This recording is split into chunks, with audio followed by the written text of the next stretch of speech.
අයිබෝවන් අද මං ඕගොල්ලොන්ට අරගෙන ආවේ තවත් වටිනා වීඩියෝ එකක්.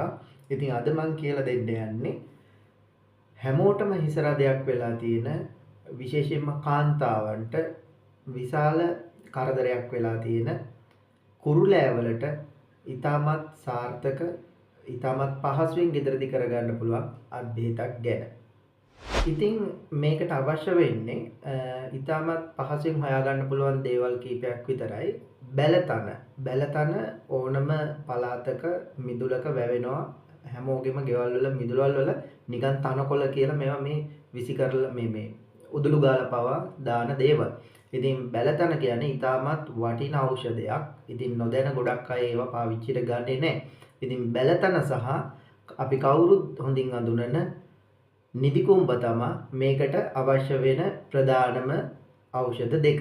ඉතින් නිදිකුම්බා පත්‍ර තමයි මේකට අවශ්‍ය වෙන්නේ. බැලතනවලත් මම මේ බැලතනවල මෙතනින් පැහැදිලි ෆොටෝ එකක් දාන්නම්. එතකොට දන්නේ නැති කෙනෙක්ට අඳුර ගන්න පුළුවන් පහසුවෙන්ම.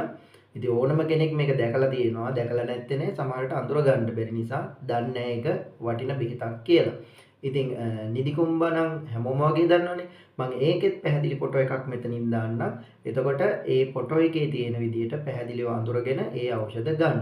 එතකොට බැලතනවල මේ මල ගන්න නැතුව පොඩි මලක් එනවා ඒකේ උඩට. ඒ මල ගන්න නැතුව බැලතන එකේ පත්‍ර සහ මුල් ගන්න ඕනේ.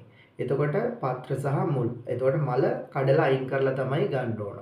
එතකොට නිදිකුම්බවලත් පත්‍ර විතරයි ගන්න ඕන. දඬු එහෙම මුකුත්ම නැතුව නිදිකුම්බ පත්‍ර තමා ගන්න ඕන. එතකොට මම මේ කියන්නේ එක වතාවකට මේ බේත ආලේප කරන්න මොනට හෝ ගොඩක් අයගේ පපුවේ එනවා පොඩි කුද්දටි වගේ පිටේ එනවා මේ උරහිසේ එනවා ඒවට පවා මේක ආලේප කරන්න පුළුවන්.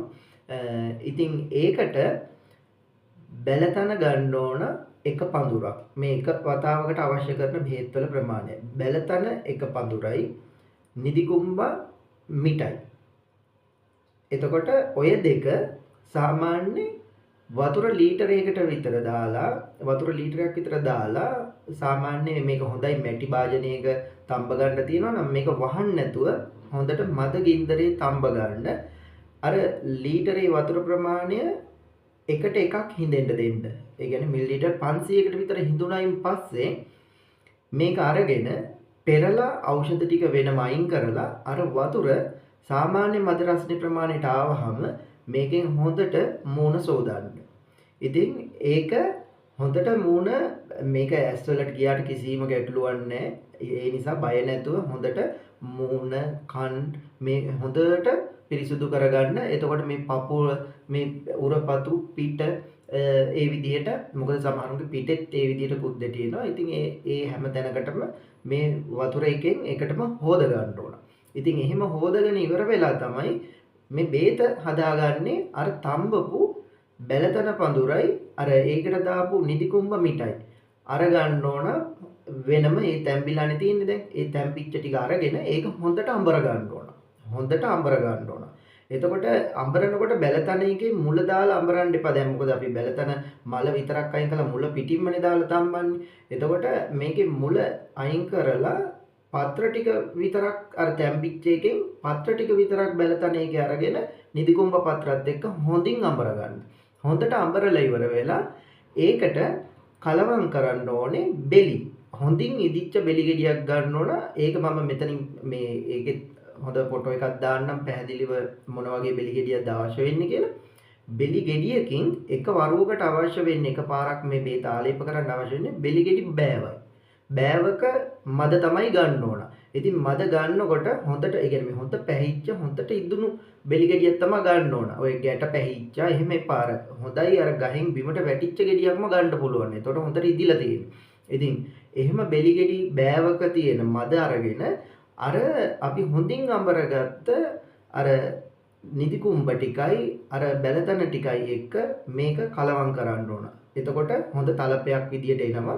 ඒ කලවම් කරගත්ත තලපය සම්පූර්ණයෙන්ම ඔයාට මූණට, බෙල්ලට, උරහිස් වලට පිටට ඕනම මේ අතට හරි ආලේප කරන්න පුළුවන්. සමහරුන්ගේ මේ පොඩි විසර ගෙඩි වගේ එනවා මේ අත්වල පවා පොඩි කුද්දටි එනවා.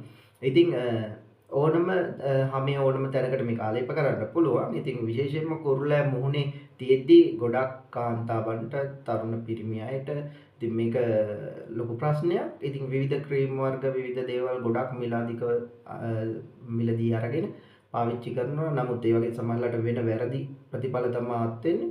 දැන් මේකේ එහෙම දෙයක් නැහැ. මේකෙන් සමේ තියෙන තෙල් පවා හොඳින් තෙල් ටිකක් නැති වෙලා ගිහින් හොඳ සිනිඳු හමක් පවා ලැබෙනවා. ඉතින් මේක සාමාන්‍යයෙන් හැමදාම උදේ ඉර මුදුන් වෙන වෙලාවට නැතු මේ ඖෂධ ගද්දිත් එකක් මම කියන්න ඕන මේ වගේ ඖෂධ ගලවන්න ඕනෙත් උදේ වරුවේ. ඒ කියන්නේ උදේ 11 මාරට කලින් මේවා ගලව ගන්න ඕන. සාමාන්‍ය මත්දහනේ මේ වගේ ඖෂධ ගලවන්න එපා.